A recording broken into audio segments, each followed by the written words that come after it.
Welcome. You have reached Imperial Sports. Today we're going to get into, did PBC take another hit? Let's get into it. Now, first, this is coming after the aftermath of Deontay, the Bronze Bomber Wilder, losing last week to Tyson Fury. It did great pay-per-view buys. It did the highest gate sales for a heavyweight boxing match since Lennox Lewis and Holyfield. So monetarily wise, PBC is right in the game. They're putting on pay-per-views. People are tuning in and watching. However, their biggest stars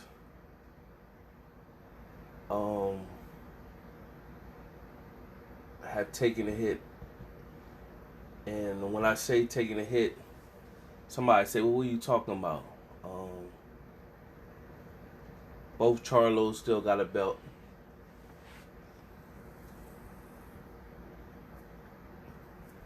Tank Davis still got a belt. He won his last fight. But his imagery got some arrests for domestic. Somebody say, well, he'll beat that. Doesn't look good. Andy Ruiz, that was like a diamond in the rough.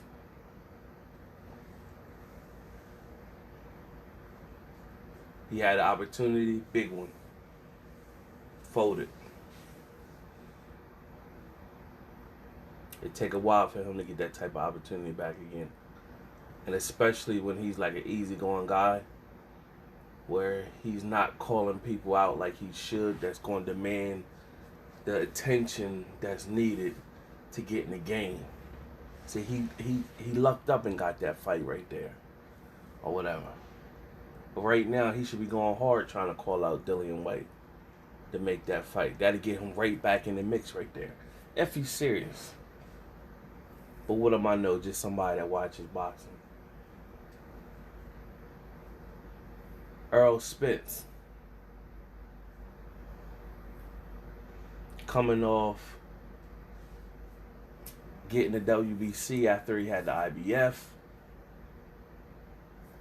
making his way. Lack of discipline, got wild one night. Darn near killed himself. Takes him out the game. Now we're left with the unknown. You don't know which Errol Spence you're going to get back. You can only pray and hope that he retained the accident and didn't affect him. Because when you get in a car accident, you know, you get concussions and stuff like that, blood clots in the head and all that. Never know what's going to take place when he take a hit to the face. Will he be the same fighter? You left with the unknown. Or this could be a blessing in disguise to now let him hone in his skill and get more focus. He could come back even more deadlier. Only time will tell. So, PBC still got, when that welterweight division, the ball is still in their court. Only belt they don't have is the one that Terence Crawford got. And only person that seems to be calling them out is Sean Porter, but not really.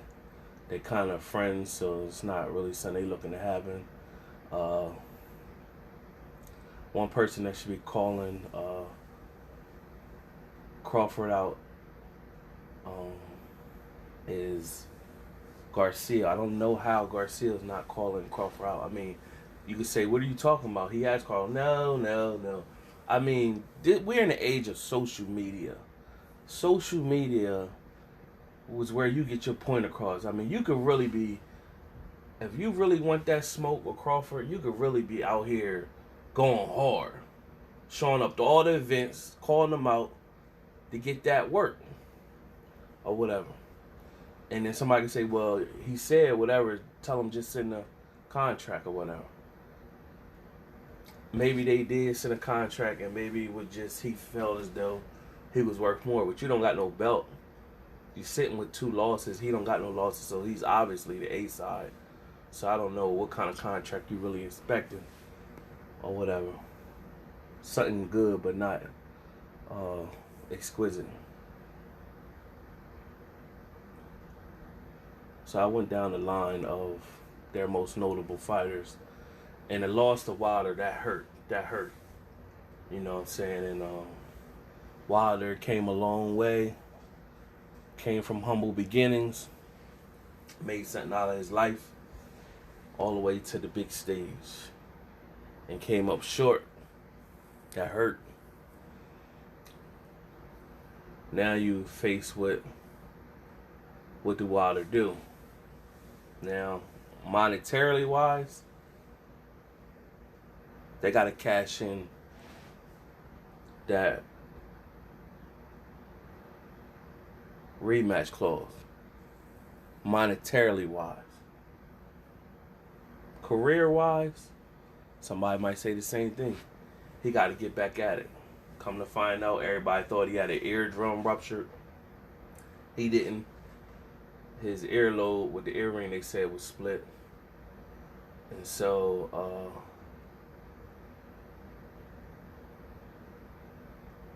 I don't know if that was a good thing or a bad thing. That his eardrum wasn't ruptured, because that, many believe that's what played a role with his equilibrium being off. And if you're about the money, then of course you're just gonna cash in the rematch clause and just go for the whatever bag y'all gonna get in the third fight. But if you're about his career, things have to change for Wilder to be back on tight. Unless you're expecting Fury just to unfold, unravel, and come in completely whatever on that third fight and just be like whatever, and then Wilder just pick him off and Fury fold, you know, if you banking on that. But if not, if you believe there's a chance that Fury could really take this serious and not fall off like he did the last time and come into that third fight as prepared as he was for this second fight, as prepared he was for the first fight, then Wilder need to come with a different game plan. Because fighting him, the whatever plan he had the second fight, it wasn't there or whatever. And I think Wilder is better than all the excuses that's coming up. And I haven't really heard him say the excuses, so it's really coming from social media and the internet. So I don't really know it's from him. But all the excuses that's going circling around, Wilder is bigger than that. I mean, from the interviews that we've seen, I like to just see Wilder just said, man, it is what it is. I lost. We're going to run that back. And leave it like that and go and get to work. You know, instead, he said, he made a comment saying that he ain't going to make no excuses, but, you know, he had some issues coming into the fight. So right after he said that, he had excuses. So that kind of defeated purpose, and all these other rumors and excuses start circulating and all this stuff. So that wasn't good. So now you left with PBC. They got their ace in the hole. Well, they still got Pacquiao too. So, you know what I mean? I don't know how many fight contracts they have with Pacquiao. So they do got Pacquiao still. So they still got the ball in their court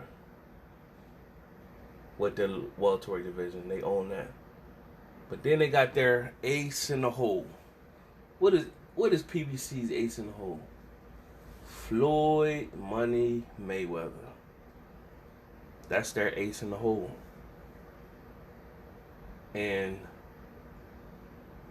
they got about one or two more times to cash in their ace in the hole card and get this money. Because Floyd is still marketable. Despite people just would like to see Floyd just go off in the sunset with his money and just promote fighters, become a great boxing businessman, they still trying to sell the product. So, he's their biggest product.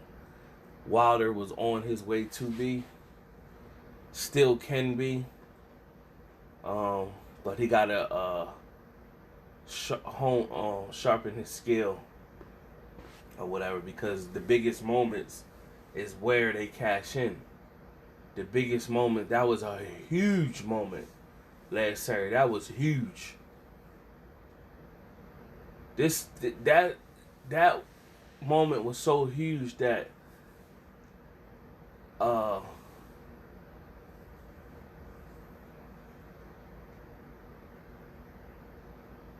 Wilder would have placed Wilder in a serious position. A serious position, man. Not saying he can't get it back, but it's just you left with the unknown because you don't know. You know you got a big money fight with the rematch, but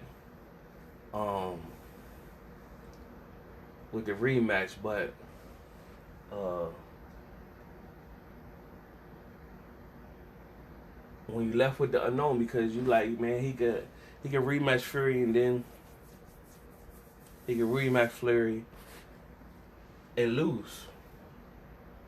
And after that, it's gonna be real hard to get some major pay-per-view fights after that. Well, money fights, let's say that, or whatever. So, but if he'd have won,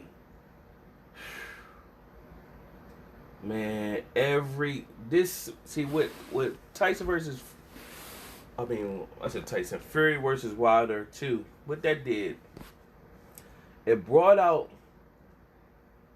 the casual boxing fan, the fan that doesn't really watch boxing. They just showing up to places because it's an event. They hearing all the talk, the buzz. So that fan is coming out to watch this fight. They hearing all this, who's this Wilder guy and all that. And, that fan is coming out. That's some of that. You ask the casual boxing fan or, the average person and say, hey, they know who Floyd Mayweather. You ask them about another boxing, they be like, who? See, they know who Floyd is, though. And see, Wilder was very enter into that stratosphere of, you know who Wilder is? Oh, the average person, yeah, I know that guy can knock out, or, he could fight, that type of situation. He was very tapped into that market right there. Which makes PBC to say, we don't have to cash in our ace in the hole. Floyd, you can still chill, man. That's how they do it. You still chill. Collect this percentage money that you gain from PBC or whatever. But Wilder came up short. See, it's key on those big moments. Those big moments is game changing. Good, bad, or indifferent, whether you like Floyd Mayweather or not. Key moments, he came up.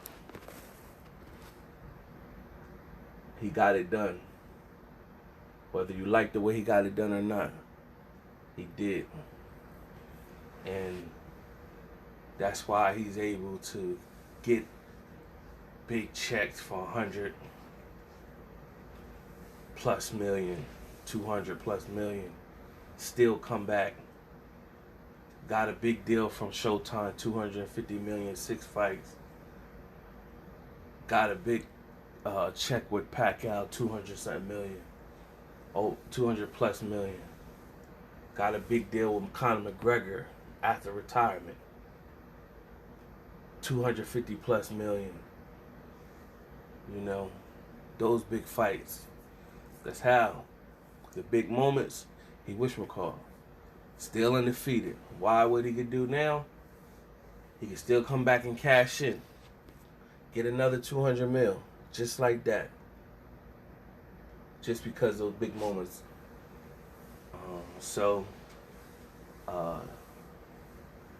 Not saying Wilder can't recap that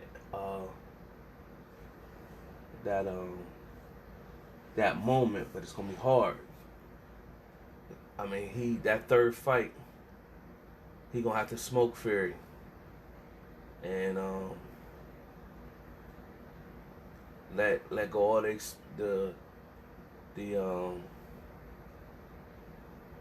let go all the excuses. Man up, I lost straight like that. And that's it. I see him in a rematch trilogy. Go in, train hard, watch film, welcome advice to get better, a strategy, all the above. Do what it's going to take to get that win. One thing we could say about Joshua, he took his loss to Andy Ruiz, but he dug deep, gained a strategy, whether he ain't really want to do contact enough, and Andy Ruiz came in like after eating a bunch of buffets, and so both played a part, and he got his titles back. So, you know, it almost like that situation didn't happen. So Wilder can still, that's why I said Wilder still has a chance. Just can't write him off. He still has a chance. That rematch, he gonna have to dust Fury. Dust him, get it back. It is what it is. And that put him right back in the mix. So you can't write him off yet. Some people try to write him off and whatever, but you can't write him off yet. You know, he got to prove to himself. This ain't one of those situations where, you know, you get people start talking slick. Well, he ain't got nothing to prove. I hear a lot of people, he ain't got nothing to prove, and you know, he just made 40 plus million in the bank, talking all that crazy stuff. Well, that's the case, then he could just go retire then. If he made 40 plus off this fight, 20 million off the last Fury fight, 20 million off the Ortiz second fight, then that's almost 80 million. Wilder than already made over 100 million. He's set for life with that. He could just retire and be done with it. But that's not the case. He a warrior. He got heart. He got something to prove. He said the better man won last night, but he believed in his heart he's the better man. So he got to get back out there. So all the people talking that nonsense, talking about what his bank account look like, get out of that man's bank account. We ain't talking about the money and monetary or whatever. Y'all don't like when Floyd talk about it, so we ain't gonna talk about Wilder's. We talking about performance. He got something to prove. And he gotta get back to the fundamentals of boxing and get a strategy and A, B, and C strategy. This don't work, I'm going to this. Or whatever. And I see a lot of different people saying what he could do to change it up. And he gotta give Fury a look Fury has not seen before from him. He gotta give Fury a look that's not on film for him. So when they look at Wilder's film tape, they see all of the same type of fighter or whatever, all his fights. So it's not hard to try to think of a plan. This next fight, he got to come out with something different. Can't go in there like, I don't got to change nothing, and no, because Fury's not he got a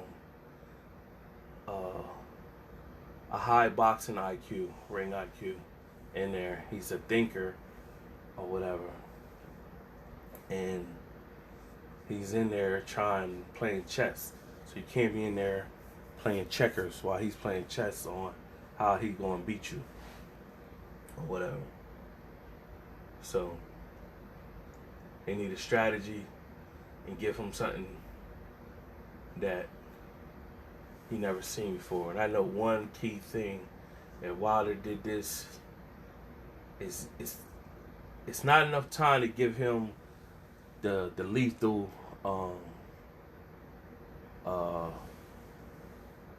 what's his name? Lennox Lewis jab. Cause that would be the ultimate. If he get the lethal Lennox Lewis had a jab that was a weapon. That jab was serious, you know what I'm saying? And Emmanuel Stewart taught him how to use that thing, and then Emmanuel Stewart did the same thing to Klitschko. Remember Klitschko was getting knocked out early in his career, and then he got with Emmanuel Stewart. Emmanuel Stewart taught him how to fight tall, use that jab as a weapon. Then he ran off like 12 years undefeated until the Fury beat him. You know what I'm saying? But before then, that jab was a weapon. So it's not enough time to get linked up with somebody that could teach him that jab, like Emmanuel Stewart taught them guys. So what you got to do, something else that he could add to the repertoire, that a blow Fury mind. And I seen it before this fight that he could do. And I said, man, he do that. Fury went, he be confused, like he never seen Wilder like that, or whatever. And it's I think it'll work. Because the thing is that I see in all the matches is that the punch is not. He's not being able to set up the punch too much. It's really he's waiting. If he got a sweet spot, he can hit it, and then boom, he got him. But what if this sweet spot you be waiting too long or taking too many hits, or you know what I mean, to get the sweet spot. So if you ain't got the sweet spot, then you gotta set the punch up, and that's where that'll come from. The move I think he could use to set the punch up, and Fury wouldn't know what to do. To see what Wilder has to use more than he got than most fighters is his athletic ability. You can't fight other people fight. Wilder should be agile in a ring. He can move faster. He's athletic. He should be in tip-top shape. Use his athletic ability and blow jokers out the water, because he already got the power. So most boxers don't even have that. So when he set that punch up and then hit him, they never seen it coming. They'd be like, damn, he was too fast. Man, I thought he was going to do this, and then wham, out of nowhere, it came. I never seen it. Even though he caught Ortiz, and Ortiz didn't see it come. He didn't see it coming. But in the same setting, Wilder was still stationary the whole time. He was right there, and he threw the feint left, and then bam, hit him with the right, caught him. So in a sense, he did set that punch up. But what I say is that's Ortiz. So what happens when you can't do that type of punch with a Fury, somebody that's bigger than you and taller than you, got longer reach than you? Then you have to treat Fury like a shorter fighter would treat a longer fighter. What would their best be? Because they can't jab with too much with a taller fighter or a fighter that's long. Because when they jab, the taller fighter just gonna put their arm up and block their jab out the way. But you never really gonna get a good chance to reach their face unless you catch them in a sweet spot or whatever. But other than that, you're gonna struggle hitting them. So what does a shorter fighter have to do to get with a tall fighter that know how to use their reach to keep your way. You got to get up in them. You got to get up in them. And then, whatchamacallit, get up in his chest. With head movement. Fear you be confused. Never see it coming. And there's no way he can really plan for that. Or whatever. Easier said than done, but that's what I've seen. I don't hear a lot of people talking about it. But other than that, this video was a long one because I put a lot into it, talked about a lot of things. But the PBC take a hit, get a chance to, you got through the whole video, like this video, subscribe to the channel, leave a comment, let me know your take on the matter, on anything I'll mention in the video. Till next time.